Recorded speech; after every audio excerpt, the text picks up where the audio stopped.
Hi hello नमस्ते. मी उज्ज्वला पवार या YouTube चॅनलवर तुमचं अगदी मनापासून स्वागत आहे. तर इथे मी अंडे घेतले आहेत आणि कांदे घेतले आहेत. तर आज आपण अंडे आणि कांद्यांपासून छान अशी रेसिपी बनवणार आहोत. तर आता ही अंडे आपल्याला साईडला ठेवायची आहेत आणि आता आपल्याला हे कांदे कट करून घ्यायचे आहेत.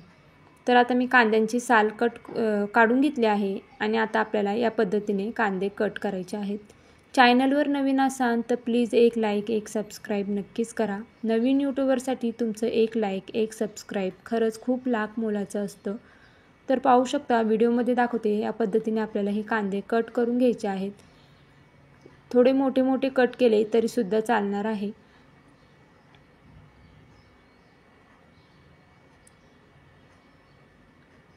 आता इथे मी सर्व कांदे कट करून घेते आणि मग तुम्हाला दाखवते. तर पाहू शकता इथे मी सर्व कांदे कट करून घेतले आहेत. आता आपल्याला गॅसवरती कढई ठेवायची आहे. आता यामध्ये आपल्याला एक पळी तेल घालायचं आहे. तेल गरम झालं की यामध्ये आपल्याला हा कट केलेला कांदा घालून घ्यायचा आहे. आता हा कांदा आपल्याला 2 मिनिटं परतून घ्यायचा आहे.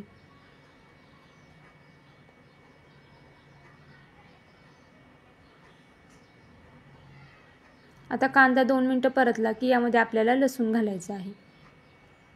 लसूण देखील आपल्याला परतून घ्यायचा आहे. कांदा लसूण परतला की यामध्ये आपल्याला लगेच टोमॅटो घालायचा आहे. तर इथे मी एक मीडियम आकाराचा टोमॅटो कट करून घेतला आहे, तो यामध्ये घालणार आहे आणि टोमॅटो देखील आपल्याला मऊसूत होतपर्यंत परतून घ्यायचा आहे. आता कांदा टोमॅटो लसूण आपला परतून झाला आहे. आता यामध्ये आपल्याला खोबरं घालायचं आहे. खोबरं आपण सर्वात शेवटला घालणार आहे, कारण की खोबरं भाजायला खूप वेळ लागत नाही. त्यामुळे आपल्याला खोबरं सगळ्यात शेवटला घालायचं आहे, नाहीतर मग खोबरं जळू शकतं आधी घातलं तर. आता मी इथे कांदा खोबरं लसूण टोमॅटो सर्व परतून घेतलं आहे. आता आपल्याला गॅस बंद करायचा आहे आणि हा मसाला एका प्लेटमध्ये काढून घ्यायचा आहे. तर इथे मी मसाला एका प्लेटमध्ये काढून घेतला आहे आणि कोथिंबीरसुद्धा घेतली आहे. मसाला थंड झाला की हा आपल्याला वाटून घ्यायचा आहे. आता मी मसाला थंड झाल्यावर तो वाटून घेतला आहे. आता त्याच कढईमध्ये आपल्याला मसाला भाजला आहे, त्याच कढईमध्ये आपल्याला पुन्हा एक पळी तेल घालायचं आहे आणि एक तेजपत्त्याचं पान घालायचं आहे. आता यामध्ये आपल्याला काही सुके मसाले घालायचे आहेत. तर इथे मी लाल तिखट, बेडगी मिरची पावडर, धना पावडर, मटण मसाला आणि हळद हे मसाले घेतले आहेत. मसाले तुम्ही तुमच्या आवडीनुसार कमी जास्त करू शकता. आता या तेलामध्ये आपल्याला हे मसाले 1-2 सेकंद परतून घ्यायचे. खूप जास्त परतायचे नाही आहेत, नाहीतर मग मसाला आपला करपू शकतो. आता इथे मी 2 सेकंद हा मसाला परतून घेतला आहे. आता यामध्ये आपल्याला जो आपण वाटण घेतला होता तो मसाला घालून घ्यायचा आहे.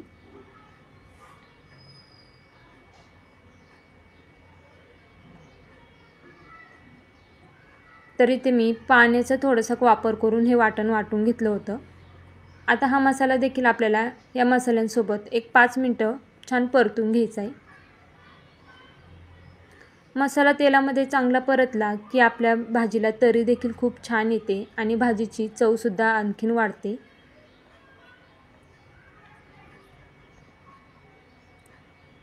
तर पाहू शकता इथे मी 5 मिनिटं हा मसाला तेलामध्ये परतून घेतला आहे. आता यामध्ये आपल्याला पाणी घालून घ्यायचं आहे. आता तुम्हाला भाजी कितपत घट्ट पातळ करायची आहे त्यानुसारच आपल्याला इथे पाणी घालायचं आहे.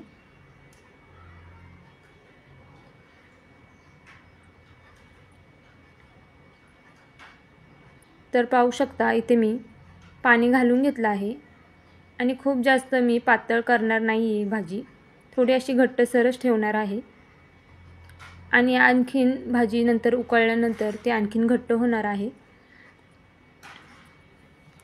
आता यामध्ये आपल्याला चवीनुसार मीठ घालून घ्यायचं आहे. आता इथे भाजीला उकळी आली की यामध्ये आपल्याला अंडी घालायची आहेत. तर पाहू शकता इथे भाजीला तरी देखील खूप छान आली आहे. आता आपल्याला अंडी इथे मी उकडून घेतली नाही आहे, ते अंडे आपल्याला फोडून यामध्ये घालायचे आहेत. तर अंडा आपल्याला डायरेक्ट कालवणात फोडून घालायचं नाही आहे. एक एक वाटीमध्ये फोडून घ्यायचे आणि मग नंतरच कालवणात टाकायचे. ते यासाठी कारण की आता उन्हाळा चालू आहे, त्याच्यामुळे बरेच वेळेस अंडी खराब निघतात. त्यामुळे डायरेक्ट अंडा तुम्ही कालवणात फोडून घालू नका. वाटीमध्ये फोडून घ्यायचं आहे आणि मग ते कालवणामध्ये घालायचं आहे. तर पाहू शकता इथे मी 5 अंड्यांचा वापर केला आहे. आता आपल्याला हे लगेचच हलवायचं नाही आहे, नाही तर मग त्या अंड्यांची शितुडे होतात, म्हणजे बारीक बारीक तुकडे होतात. एक 5 मिनटं 2 मिनटं आपल्याला हे ठेवायचं आहे आणि मग नंतरच हे हलवायचं आहे, मिक्स करून घ्यायचं आहे. तर पाहू शकता एक 5 मिनटं झाली आहेत. आता आपण चेक करूया आपल्या अंड्यात शिजलं आहे का. तर इथे मी चेक करते गिल आतून शिजला आहे का. तर पाहू शकता इथे थोडंसं गिल कच्चं वाटतंय, त्याच्यामुळे इथे मी आणखीन 5 मिनटं मी हे उकळून घेणार आहे, त्याच्यामुळे आपले अंडी शिजून निघतील.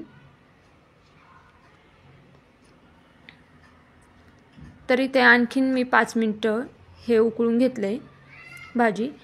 तर पाहू शकता खूप छान अशी ह्याला तरी आली आहे आणि खूप जास्त पातळ नाही, असं घट्टसर ही भाजी झाली आहे. आता आपण चेक करूया शिजला आहे का. तर पाहू शकता इथे गिल देखील छान असं शिजलं आहे. आता आपल्याला गॅस बंद करायचा आहे आणि यावरती कोथिंबीर घालून घ्यायची भरपूर. तर कोथिंबीर घातल्यानंतर पुन्हा हे मिक्स करून घेऊया आणि पाहू शकता तरी किती छान आली आहे. अगदी चमचमीत आपली ही भाजी झाली आहे.